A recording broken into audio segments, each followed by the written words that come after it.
এ যদি বিধি লেখা, তোমার আমার হবে মিলন। পিতা মাতা ঠিক করিতে পারে।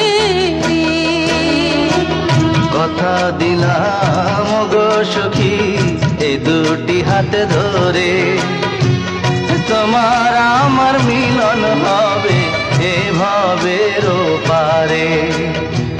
বিধির লেখা ভাগ্য লিখন কে করিতে পারে খণ্ডন।